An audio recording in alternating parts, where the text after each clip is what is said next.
लिए भी मैंने ये पुस्तकालय बनाने का सोचा। एक और कारण, मैं तो हमेशा जॉब में रहा हूं। 2004-5 से मुझे याद नहीं कि मैं कभी 6 महीने के लिए भी बैठा हूं। तो उसके बावजूद भी मुझे हमेशा, अगर कोई पुस्तक बड़ी महंगी होती थी, जैसे यहाँ पे कई किताबें हैं जो 500, 800, 1000 रुपए की हैं, तो मैं जॉब में होने के बावजूद मुझे कई बार इंतजार करना पड़ता था कि नेक्स्ट सैलरी आएगी उसमें देख लेंगे। तो ये वित्तीय बाधा जो है इसके आड़े ना आए, एक ये मुख्य वजह रही। अच्छा, ये पूछा जाता है कि पुलिस क्यों बनाए पुस्तकालय, पुलिस ही क्यों? तो इसका मैं ये बोलना चाहूंगा इसके बारे में कि पुलिस जो है, मेरा ये मानना है, समाज की डॉक्टर है। ये मेरा अपना मानना है। मैं गलत हो सकता हूं, आंशिक रूप से सही हो सकता हूं, आंशिक रूप से गलत हो सकता हूं, बहुत सारे परम्यूटेशन कॉम्बिनेशन है। मेरा मानना है कि पुलिस को डॉक्टर, समाज के डॉक्टर की भूमिका का निर्वहन करते रहना चाहिए। तो पुलिस ही क्यों का जवाब हो गया मेरे नजरिए से। अच्छा, पुस्तकालय ही क्यों? क्योंकि मेरा फिर से यही मानना है कि शिक्षा एक ऐसी चीज है जिसकी महत्ता पे अगर महाकाव्य भी लिख दिया जाए तो उसकी महत्ता पूर्णतः उसको परिभाषित नहीं किया जा सकता। तो शिक्षा वो औषधि है जो समाज की तमाम व्याधियों का हरण करती है, बीमारियों का। तो पूर्णतः तो नहीं, लेकिन बहुत कुछ हद तक बीमारियों का इलाज संभव है शिक्षा के प्रचार और प्रसार से। गौरेला पिंडा मरवाही में क्यों? क्योंकि आप सभी इस तथ्य से भली भांति परिचित हैं और मेरे से बार बार अमूमन छात्रगण रिक्वेस्ट भी करते थे विभिन्न माध्यमों से कि यहाँ पे अभी स्तरीय पुस्तकालय की कमी है। दूसरा, हमारा थोड़ा सा पिछड़ा इलाका है, दूरस्थ इलाका है, आंचलिक इलाका है, ट्राइबल पॉपुलेटेड है। तो मुझे लगा कि ये एक आदर्श अनुकूल परिस्थितियां हैं जहां यहां पुस्तकालय का निर्माण होना चाहिए।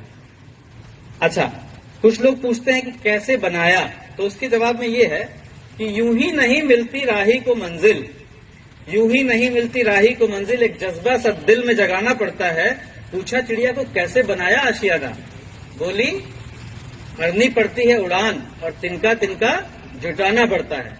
तो वो तिनका तिनका जुटा करके, दरअसल मेरे मन में ख्वाब तो बहुत पहले से था, लेकिन कोरोना के टाइम में जब आप जीवन के विभिन्न सत्यों से परिचित होते हैं तो लगता है कि हाँ, मतलब एक मानव जीवन है, इसका सदुपयोग किया जाए। तो बहुत पहले से था। कोरोना के टाइम में फिर से ये भावना बलवती हुई। मैं और मेरी वाइफ बात करते थे, हमारे पास किताबें काफी रखी भी हुई थी, लेकिन इतनी संख्या में नहीं थी कि एक पुस्तकालय बन सके। तो कोरोना के लॉकडाउन ओवर होने के बाद मैंने एक अपील की थी सोशल मीडिया प्लेटफॉर्म पे। उसके बाद से देश विदेश से बहुत सारी किताबें आई, उनका भरमार यहाँ लगा हुआ है। तो ये एक आइडिया जो है वो समय चल निकला। तो मुझे लगा कि अब जो है एक जो बहुत बड़ा जो टर्निंग पॉइंट था वो बताना चाहूंगा कि ख्याल तो मन में पहले से था, लेकिन जब मैं दंतेवाड़ा में मेरी पोस्टिंग रही 1 साल, तो मैंने वहां जो दुर्गति देखी है नक्सलवाद के नाम पे, या जिस तरह से मतलब युवा भटके हुए हैं मार्ग से, उनके हाथ में जहां पे बुक होनी चाहिए वहां बंदूक है ना।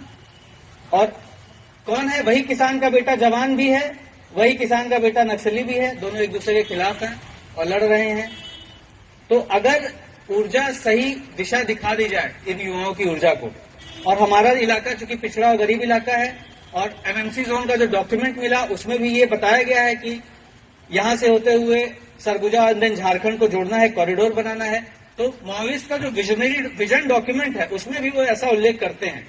तो चूंकि पुलिस डॉक्टर है तो डॉक्टरी के 2 पार्ट होते हैं, एक प्रिवेंटिव मेडिसिन, एक क्यूरेटिव मेडिसिन। तो हम क्यूरेटिव मेडिसिन का पार्ट क्यों अदा करें? क्यूरेटिव मेडिसिन का पार्ट अदा करते करते हमारे प्रधान आरक्षक शहीद हो गए कि जब बीमारी हो गई उसका इलाज करते करते, बीमारी ना होने पाए इस पे क्यों ना काम किया जाए।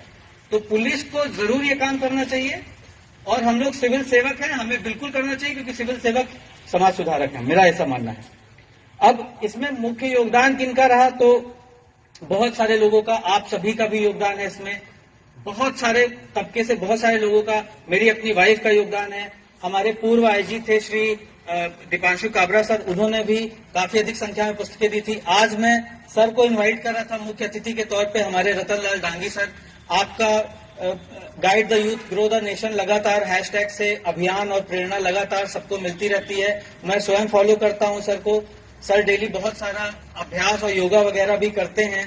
तो सर से चर्चा हुई कि सर आपसे सादर आपको निमंत्रित करने का मेरा अनुरोध है। तो सर ने कहा कि आपके पास कौन कौन सी पुस्तकें कम हैं, वो थोड़ा मूल्यांकन करके बताइए। और सर आ रहे हैं, जैसा जैसा मैंने उनको बताया, चाहे वो मेडिकल एंट्रेंस की पुस्तकें हों या IIT JEE की पुस्तकें हों, लॉ की क्लर्क की एंट्रेंस की पुस्तकें हों और विविध बहुत सारी पुस्तकें सर अपने साथ गाड़ी में।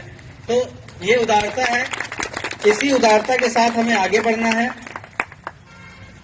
कहाँ है ये पूछते हैं, कहाँ है, तो यहीं पे है, आगे के 2 रूम हैं, इनमें बना हुआ है और सीमित संख्या में बैठ सकते हैं। एक रूम से कक्ष क्रमांक 2 है और एक कक्ष क्रमांक 1 है, वहां पे इश्यू करा सकते हैं। अच्छा, इसमें कोई शुल्क वगैरह है? कोई शुल्क नहीं है, अमूमन सभी के लिए निःशुल्क ही है। एक बिल्कुल मेंबरशिप कार्ड के लिए शुरुआती जो है वार्षिक फीस रहेगी, वो भी ट्राइबल बच्चों को नहीं देनी है, गरीब बच्चों BPL बच्चों को नहीं देनी है। तो वो शुरुआती 99 रुपए वार्षिक, मतलब लगभग मुफ्त ही मानिए, इनको नहीं देनी है। इनके बाद जो बचते हैं उनको 99 रुपए वार्षिक केवल मेंबरशिप कार्ड के लिए देना है और शायद साफ सफाई हो जाएगा उससे। और क्या फायदा होगा, तो मैं ये बोलना चाहूंगा आपको कि पुलिस की जो इमेज जो आप फिल्मों के जरिए, धारावाहिकों के जरिए, मसाला मूवीज के जरिए बनाते हैं, उसको सुधारने का एक प्रयास है।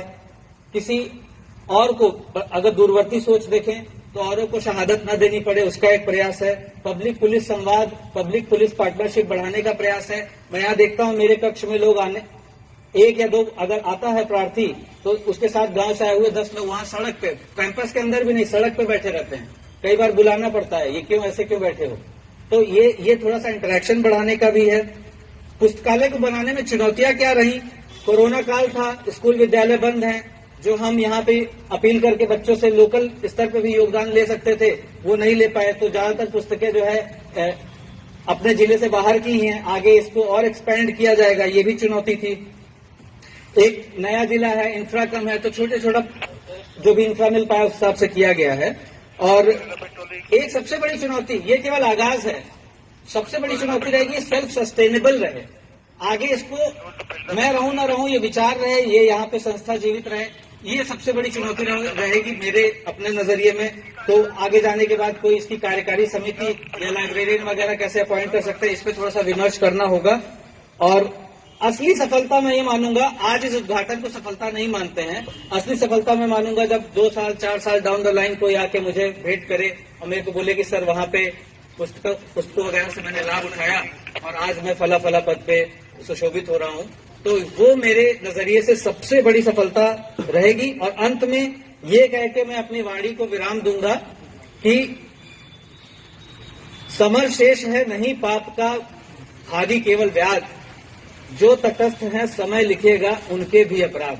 तो समर शेष है, आप तटस्थ होकर किनारे पर बैठ के केवल बदकही कर रहे हैं या समर में उतर करके अपना योगदान दे रहे हैं, इस पे आपका इतिहास और समय आपके बारे में बहुत कुछ लिखेगा। जय हिंद, जय भारत, जय छत्तीसगढ़।